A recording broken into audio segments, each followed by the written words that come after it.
इतिहास कभी झूठ नहीं बोलता, लेकिन इतिहास का हर सच हर इंसान को जानने की इजाज़त भी नहीं होती।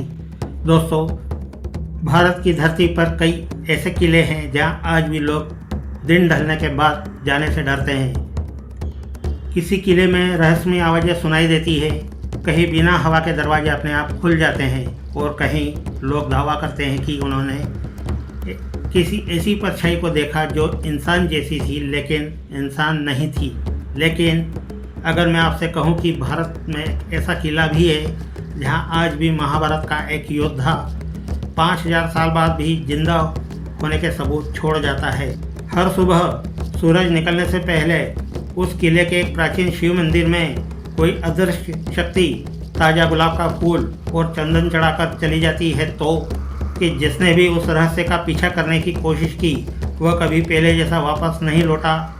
आज की कहानी आपको लेकर चलेगी मध्य प्रदेश के बुरहानपुर के पास पहाड़ की ऊंची चोटी पर बसे असीरगढ़ किले में, जहां वर्ष 2020 में एक पैरानॉर्मल जांच के दौरान ऐसी घटना घटी जिसने इतिहास, विज्ञान और आस्था तीनों की सीमाएं तोड़ दी। इस मिशन का नेतृत्व कर रहे थे भारत के प्रसिद्ध पैरानॉर्मल अन्वेषक डॉक्टर राघव त्रिवेदी।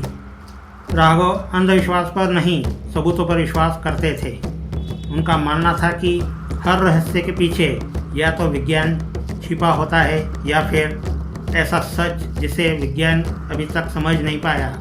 लेकिन उन्हें बिल्कुल भी अंदाज़ा नहीं था कि इस बार जिस सच्चाई की तलाश में वे असीरगढ़ पहुँचे हैं वो उनके पूरे जीवन की दिशा बदल देने वाली थी। असीरगढ़ सदियों तक दक्षिण का दरवाज़ा कहलाता रहा। इतिहास गवाह है कि इस किले को जीतने के लिए बड़ी बड़ी सल्तनतों को वर्षों तक संघर्ष करना पड़ा, लेकिन स्थानीय लोगों के लिए इस किले की असली पहचान उसकी ऊंची दीवारें नहीं थी, बल्कि एक ऐसी कथा थी जो पीढ़ी दर पीढ़ी फुसफुसाहट बनकर सुनाई जाती रही। गांव के बुजुर्ग कहते थे, सूरज ढलने के बाद अगर किसी ने किले के भीतर कदमों की भारी आवाज़ सुनी तो पीछे मुड़कर कभी मत देखना, क्योंकि वह कोई साधारण इंसान नहीं होगा। कई लोग उस कहानी को अंधविश्वास मानते रहे, लेकिन एक बात आज तक किसी ने झुठलाई नहीं। किले के भीतर बने प्राचीन गुप्तेश्वर महादेव मंदिर में हर सुबह मंदिर खुलने से पहले शिवलिंग पर ताज़ा गुलाब का फूल और चंदन चढ़ा हुआ मिलता था।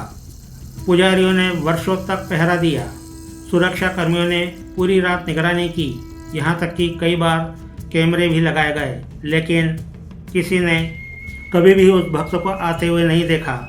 फिर भी हर सुबह पूजा पहले से हो चुकी होती थी। रहस्य डॉक्टर राघव को असीरगढ़ तक खींच लाया था। उन्होंने अपनी टीम के साथ पूरा क्षेत्र देखा, ऊंची दीवारें, टूटी हुई बुर्जियाँ, सैकड़ों लाल पुराने दरवाजे और हर तरफ एक अजीब सी खामोशी, ऐसी खामोशी जो कानों में शोर करने लगे। शाम होते होते राघव की मुलाकात मंदिर के वृद्ध पुजारी पंडित हरिनारायण जी से हुई। उनकी उम्र करीब 80 वर्ष थी, चेहरे पर झुर्रियाँ थी, लेकिन आंखों में एक अजीब चमक। राघव ने सीधे पूछा, बाबा क्या सचमुच हर सुबह यहाँ कोई पूजा करने आता है? पुजारी कुछ क्षण चुप रहे, फिर धीरे से बोले, बेटा कुछ सवाल पूछना आसान होता है, लेकिन उनका जवाब सुनने का साहस हर किसी में नहीं होता। राघव मुस्कुराए, मैं सच जानने आया हूँ।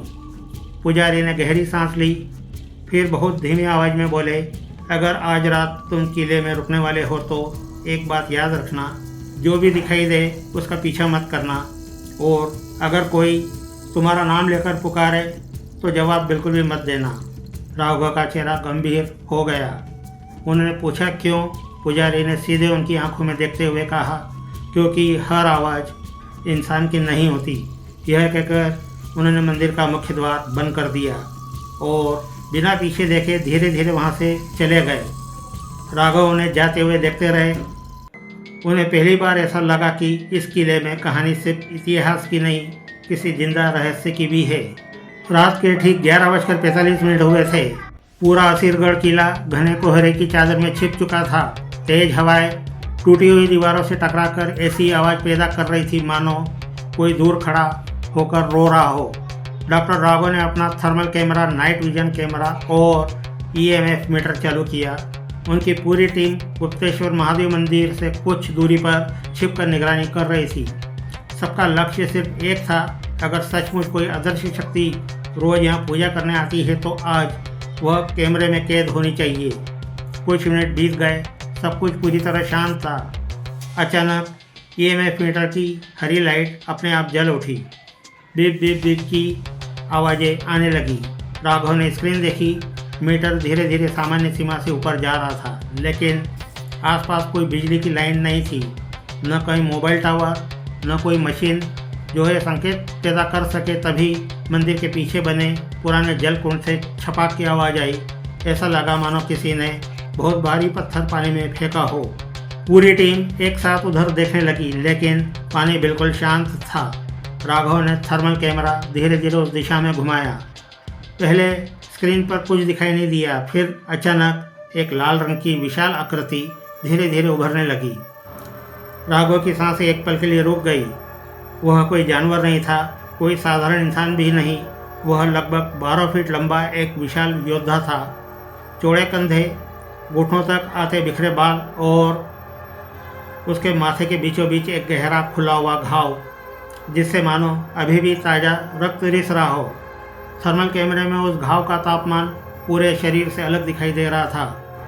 टीम का एक सदस्य डर के मारे फुसफुसाया, सर ये क्या है?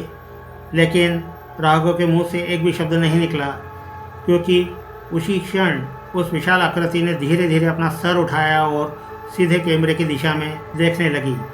ऐसा लगा मानो उसे पहले से पता था कि आज रात कोई उसका इंतजार कर रहा है। कुछ सेकंड तक वह विशाल योद्धा बिल्कुल स्थिर खड़ा रहा, लेकिन उसकी लाल आंखें सीधे डॉक्टर राघव पर टिकी थी। ऐसा लग रहा था मानो वह कैमरे को नहीं, राघव की आत्मा को देख रहा हो। राघव ने कांपते हाथों से जूम बढ़ाया। अगले ही पल उसका दिल जोर से धड़क उठा। माथे पर बना घाव कोई साधारण चोट नहीं थी, वह बिल्कुल वैसा ही था जैसा महाभारत में अश्वत्थामा की मणि निकालने के बाद वर्णित किया गया है। राघव कुछ समझ पाते उससे पहले पूरे किले में एक भारी गूंज उठी, धड़ाम। ऐसा लगा मानो किले का कोई विशाल दरवाज़ा अपने आप बंद हुआ हो। उसी क्षण EMF मीटर अचानक लाल हो गया। उसकी स्क्रीन पर संख्या इतनी तेज़ी से बढ़ने लगी कि मशीन बार बार चेतावनी देने लगी, warning, extreme field detected. Team का एक एक सदस्य घबराकर बोला, सर यह सामान्य नहीं है। तभी बिना किसी कारण राघव का नाइट विजन कैमरा अपने आप बंद हो गया, फिर थर्मल कैमरा भी, फिर रिकॉर्डर। एक एक करके सारे इलेक्ट्रॉनिक उपकरण मानो किसी अदृश्य शक्ति ने बंद कर दिए हो। अब सिर्फ एक कैमरा चल रहा था, वह राघव के हाथ में पकड़ा हुआ साधारण वीडियो कैमरा। उन्होंने तुरंत उसे उस योद्धा की ओर घुमाया, लेकिन इस बार स्क्रीन पर कुछ भी नहीं था, खाली रास्ता, सूखी घास और पत्थर की दीवार। राघव ने कैमरे से नज़र हटाकर सीधे सामने देखा तो वह विशाल आकृति अब भी वहीं खड़ी थी। उन्होंने फिर स्क्रीन देखी। कुछ क्षण वहाँ कुछ नहीं, फिर पहले देखा वह मौजूद। अब पहली बार राघव को एहसास हुआ कि जिसे वह देख रहे हैं उसे वह कैमरा नहीं देख सकता। तभी वह विशाल योद्धा धीरे धीरे उनकी ओर बढ़ने लगा। उसके हर कदम के साथ पत्थर की ज़मीन हल्की हल्की काँप रही थी और उसकी भारी आवाज़ पहली बार रात की खामोशी को चीरती हुई गूंजी, कौन है जो मेरी शांति को भंग करने आया है? वह आवाज़ इतनी भारी थी कि ऐसा लगा मानो पूरा सिरगढ़ किला एक साथ बोल उठा हो। राघव के पैरों ने एक पल के लिए साथ छोड़ दिया, लेकिन उन्होंने खुद को संभाला। धीरे से बोले, मैं सत्य की खोज में आया हूँ। यदि आप सचमुच महाभारत के महायोद्धा है तो मैं आपका अपमान करने नहीं, आपकी कहानी दुनिया तक पहुँचाने आया हूँ। कुछ क्षणों तक कोई उत्तर नहीं मिला। वो विशाल आकृति बस उन्हें देखती रही, फिर उसने धीरे धीरे अपना दाहिना हाथ उठाया और अपने माथे के उस गहरे घाव पर रख दिया। अगले ही पल राघव के कानों में मानो हजारों सैनिकों की एक साथ चीखें गूंज उठी। उन्होंने दोनों कान पकड़ लिए, लेकिन आवाज़ बाहर से नहीं, सीधे उनके दिमाग के भीतर सुनाई दे रही थी। उनकी आंखों के सामने अचानक अजीब दृश्य उभरने लगे। जलता हुआ कुरुक्षेत्र, टूटे हुए रथ, जमीन पर बिखरे अस्त्र और खून से लथपथ एक अकेला योद्धा जो अंतहीन पीड़ा में धरती पर भटक रहा था। राघव की सांसें तेज हो गई। उन्होंने जैसे ही फिर उस आकृति की ओर देखा, उनकी आंखों में अब क्रोध नहीं था, वहाँ सिर्फ असीम पीड़ा थी। ऐसी पीड़ा जो शायद 5000 वर्षों से एक पल भी कम नहीं हुई थी। उसी समय किले के भीतर बने गुप्तेश्वर महादेव मंदिर की दिशा से घंटी अपने आप बज उठी। टन टन टन की आवाज़ें सुनते ही एक विशाल योद्धा धीरे धीरे मंदिर की ओर मुड़ गया। उसके कदम अब पहले जैसे भारी नहीं थे, बल्कि ऐसा लग रहा था मानो वह किसी आराध्य की ओर लौट रहा हो। राघव ने साहस जुटाया और सुरक्षित दूरी बनाकर उसके पीछे पीछे चल पड़े। उन्हें बिल्कुल भी अंदाज़ा नहीं था कि अगले कुछ मिनटों में वे अपनी आंखों से ऐसा दृश्य देखने वाले जिसे देखकर उनकी ज़िंदगी हमेशा के लिए बदल जाएगी। डॉक्टर राघव अपनी धड़कनों को काबू में रखते हुए धीरे धीरे उस विशाल योद्धा के पीछे चलने लगे। अब पूरा किला अजीब तरह से शांत हो चुका था। कुछ मिनट पहले जो तेज हवाएं पत्थरों से टकराकर डरावनी आवाज़ें पैदा कर रही थी, वे भी मानो अचानक थम गई थी। ऐसा लग रहा था जैसे पूरा असीरगढ़ उस एक योद्धा के सम्मान में मौन हो गया हो। कुछ ही क्षणों के बाद वह आकृति गुप्तेश्वर महादेव मंदिर के सामने जाकर रुक गई। मंदिर का विशाल लकड़ी का द्वार बाहर से बंद था, लेकिन जैसे ही वह योद्धा सीढ़ियों के पास पहुंचा, घुर्र की धीमी आवाज़ के साथ द्वार अपने आप खुलने लगा। राघव की आंखें आश्चर्य से फैल गई। न वहाँ कोई पुजारी था, न कोई इंसान, फिर भी दरवाज़ा स्वयं कैसे खुल सकता था। भीतर सदियों पुराना शिवलिंग दीपक की हल्की लौ में चमक रहा था। वह विशाल योद्धा धीरे धीरे आगे बढ़ा। उसने अपने दोनों हाथ जोड़ लिए, फिर कमर झुकाकर महादेव को प्रणाम किया। उस क्षण राघव के भीतर का सारा भय धीरे धीरे कम होने लगा। जिसे दुनिया एक शापित योद्धा कहती थी, वह अपने आराध्य के सामने एक साधारण भक्त की तरह खड़ा था। अचानक उसने अपनी कमर से रसबंदी एक छोटी सी कपड़े की पोटली निकाली। उसमें से एक ताज़ा लाल गुलाब और चंदन का लेप निकाला। राघव की सांसें थम गई। यही वह रहस्य था जिसकी चर्चा सदियों से होती आ रही थी। वह स्वयं हर सुबह महादेव की पूजा करने आता था। उसने पूरी श्रद्धा से गुलाब शिवलिंग पर रखा, फिर चंदन अर्पित किया और कुछ पल तक आंखें बंद करके पूर्ण मौन रूप में खड़ा रहा। तभी राघव ने देखा उसके माथे के गहरे घाव से रक्त की एक बूंद धीरे धीरे नीचे गिरी, लेकिन जमीन पर गिरने से पहले ही वह बूंद ऐसे गायब हो गई मानो उसे धरती ने अपने भीतर समा लिया हो। राघव समझ चुके थे यह कोई साधारण श्राप नहीं था, यह हर पल ली जाने वाली अनंत पीड़ा थी, और शायद यही कारण था कि वह आज भी महादेव की शरण में अपनी मुक्ति की प्रतीक्षा कर रहा था। लेकिन उसी क्षण मंदिर के बाहर किसी भारी चीज़ के गिरने की जोरदार आवाज़ गूंजी। धड़ाम की बहुत जोरदार आवाज़। वह आवाज़ इतनी तेज थी कि पूरा मंदिर हल्का सा काँप उठा। वह आवाज़ इतनी भयानक थी कि मंदिर की सदियों पुरानी दीवारें तक काँप उठी। डॉक्टर राघव ने तुरंत पीछे मुड़कर देखा। मंदिर का मुख्य द्वार, जो कुछ क्षण पहले अपने आप खुला था, वह पूरी ताकत से बंद हो चुका था। बाहर किसी के भारी कदमों की आवाज़ गूंज रही थी। लेकिन वह आवाज़ उस महायोद्धा की नहीं थी, क्योंकि वह तो अभी भी महादेव के सामने आंखें बंद किए खड़ा था। राघव के शरीर में सिहरन दौड़ गई। अगर अंदर अश्वत्थामा है तो बाहर कौन है? उसी समय मंदिर के भीतर रखे दीपक एक एक करके बुझने लगे। पूरा गर्भगृह धीरे धीरे अंधेरे में डूबने लगा। सिर्फ शिवलिंग के ऊपर रखा गुलाब हल्की सुनहरी आभा से चमक रहा था। तभी राघव के रिकॉर्डर में अपने आप रिकॉर्डिंग शुरू हो गई। उन्होंने उसे चालू ही नहीं किया था। स्क्रीन पर लाल बत्ती जल रही थी। कुछ सेकंड बाद उसमें से एक धीमी टूटी हुई आवाज़ रिकॉर्ड होने लगी, लेकिन वह आवाज़ किसी इंसान की नहीं थी। ऐसा लग रहा था मानो हजारों साल पुरानी किसी भाषा की गूंज धीरे धीरे वापस लौट रही हो। राघव ने घबरा कर रिकॉर्ड बंद करना चाहा, लेकिन कोई भी बटन काम नहीं कर रहा था।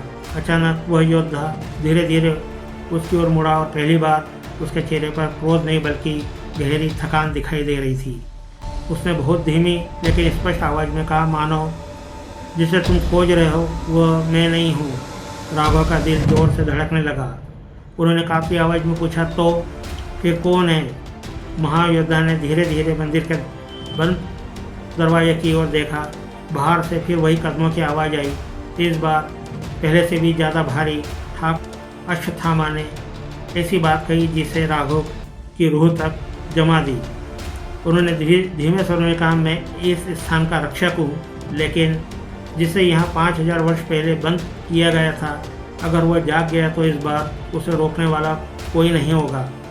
उसी क्षण मंदिर के बाहर से एक लंबी दिल दहलाने वाली भयानक चीख गूंज उठी और पूरे असीरगढ़ किले की जमीन तेजी से कांपने लगी। पूरे असीरगढ़ किले की जमीन लगातार कांप रही थी। छत से सदियों पुरानी धूल धीरे धीरे नीचे गिरने लगी। मंदिर की दीवारों पर बने प्राचीन चिन्ह हल्की नीली आभा के साथ चमक उठे। डरते हुए अश्वत्थामा की ओर देखा। उन्होंने पहली बार उस अमर योद्धा के चेहरे पर भय देखा। हाँ, वह योद्धा जिसने महाभारत का युद्ध देखा था, जिसे स्वयं श्री कृष्ण का श्राप मिला था, उसकी आंखों में भी डर उतर आया था। राघव ने काफी आवाज में पूछा, क्या भार जो है वह इंसान नहीं है? अश्वत्थामा ने धीरे से सिर हिलाया, नहीं, वह उस ध्वनि का प्रहरी है जिसे हमने सहस्त्रों वर्ष पहले यहीं कैद किया था। राघव का गला सूख गया।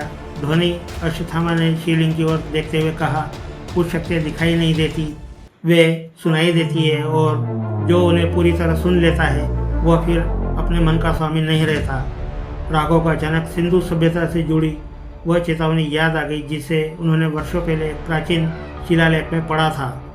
जिस ध्वनि को मनुष्य समझ नहीं पाया, क्या दो अलग अलग प्रकार, अलग अलग युगों के रहस्य एक ही सत्य से जुड़े हुए थे। उसी समय मंदिर के बाहर भारी सांसों जैसी आवाज़ आने लगी। ऐसा लग रहा था मानो कोई विशाल जीव दरवाजे के ठीक बाहर खड़ा हो। फिर धीरे धीरे लकड़ी के उस विशाल दरवाजे पर 3 जोरदार प्रहार हुए। धड़ाम धड़ाम की आवाज़ों के साथ पूरा मंदिर हिल उठा। महीन दरारें उभर आई थी। टीम के बाकी सदस्य जो मंदिर के पिछले हिस्से में छिपे थे, घबराकर बाहर निकल आए। एक वैज्ञानिक चिल्लाया, सर, हमें भी यहाँ से निकलना होगा। लेकिन अश्वत्थामा ने अपना विशाल हाथ उठाकर उसे रोकने का संकेत दिया। उनकी आवाज़ अब पहले से कहीं अधिक गंभीर थी। भागोगे तो वह तुम्हारा पीछा करेगा, स्थिर रहोगे तो शायद महादेव की कृपा तुम्हारी रक्षा कर दे। पूरा वातावरण मंत्रोपचार जैसा कंपन करने लगा। शिवलिंग के ऊपर रखा हुआ ताज़ा गुलाब अपने आप हिलने लगा और उसी क्षण मंदिर के दरवाजे की सारी आवाज़ें अचानक एकदम शांत हो गई। इतनी गहरी शांति कि सबको अपनी धड़कनों की आवाज़ साफ सुनाई देने लगी। लेकिन डॉक्टर राघव जानते थे कि इतनी गहरी शांति कभी भी किसी के बड़े तूफान के पहले की आती है। कुछ ही क्षण बाद मंदिर के बाहर का सन्नाटा धीरे धीरे टूटने लगा। लेकिन इस बार कोई कदमों की आवाज़ नहीं थी, कोई चीख नहीं थी, कोई गर्जना नहीं, सिर्फ हल्की सी हवा जो शिवलिंग के ऊपर रखे गुलाब को छूकर गुजर रही थी। अश्वत्थामा ने धीरे धीरे अपनी आंखें बंद की, फिर दोनों हाथ जोड़कर महादेव को अंतिम प्रणाम किया। अचानक गर्भगृह में रखी घंटी अपने आप बज उठी। टन टन टन की हर ध्वनि के साथ मंदिर की दीवारों पर उभरे प्राचीन चिन्ह धीरे धीरे अपनी चमक खोने लगे। कुछ ही सेकंड में पूरा वातावरण फिर सामान्य होने लगा। अश्वत्थामा ने डॉक्टर राघव की ओर देखा। इस बार उनकी आंखों में पीड़ा तो थी, लेकिन एक अजीब सी शांति भी थी। उन्होंने धीमे स्वर में कहा, इतिहास सिर्फ पढ़ने की वस्तु नहीं है, उसका सम्मान करना भी सीखो। कुछ रहस्य मनुष्य के लिए नहीं बनाए गए, उन्हें रहस्य रहने दो। इतना कहकर उन्होंने अपने माथे के घाव पर हाथ रखा। अगले ही पल उनका विशाल शरीर धीरे धीरे धूल में बदलने लगा। पहले उनके चरण, फिर उनकी धड़, फिर उनका चेहरा। कुछ ही क्षणों में वह 5000 वर्ष पुराना अमर योद्धा हवा में विलीन हो गया। पूरे गर्भगृह में सिर्फ चंदन की हल्की सुगंध रह गई। डॉक्टर राघव कई मिनट तक वहीं खड़े रहे। उनकी आंखों के सामने इतिहास, आस्था और विज्ञान तीनों एक साथ खड़े थे। सुबह होने पर टीम ने पूरी जगह की जांच की। वहाँ अश्वत्थामा खड़े थे, वहाँ पत्थर पर ताजे रक्त जैसी लाल रेखा दिखाई दी। लेकिन जब उनका नमूना लिया गया तो रिपोर्ट में लिखा था अननोन बायोलॉजिकल कंपोजिशन। उस दिन के बाद डॉक्टर राघव ने उस रात की पूरी रिकॉर्डिंग सरकारी अभिलेखागार में जमा कर दी। उनका अधिकांश भाग आज भी सार्वजनिक नहीं किया गया, लेकिन असीरगढ़ के गुप्तेश्वर महादेव मंदिर में आज भी सुबह पुजारी के आने से पहले ताज़ा गुलाब और चंदन चढ़ा हुआ मिलता है। स्थानीय लोग आज भी मानते हैं कि महाभारत का वह अमर योद्धा अपने श्राप के साथ अब भी हर रात अपने आराध्य महादेव की पूजा करने आता है, और शायद इसलिए असीरगढ़ का किला सिर्फ एक ऐतिहासिक धरोहर नहीं बल्कि भारत के सबसे रहस्यमय स्थानों में से एक माना जाता है। क्या आपको लगता है कि अश्वत्थामा आज भी असीरगढ़ में आते हैं, या यह सिर्फ एक लोक कथा है? अपनी राय कमेंट में ज़रूर लिखिए। तो दोस्तों, अगर सचमुच आपके सामने इतिहास का कोई ऐसा रहस्य आ जाए जिसे दुनिया नहीं जानती, तो क्या आप उसे सबके सामने लाएंगे या हमेशा के लिए अपने दिल में छिपा कर रखेंगे? अपनी राय कमेंट में ज़रूर लिखिए। अगर आपको यह रहस्यमयी कहानी पसंद आई हो तो वीडियो को लाइक करें, चैनल इंदौरी अंकल को सब्सक्राइब करें और बेल आइकन जरूर दबाएं, क्योंकि अगली कहानी शायद इतिहास का एक और ऐसा रहस्य लेकर आए जिस पर यकीन करना आसान नहीं होगा। मिलते हैं एक अगली कहानी के साथ। आपका बहुत बहुत धन्यवाद। नमस्कार। जय हिंद।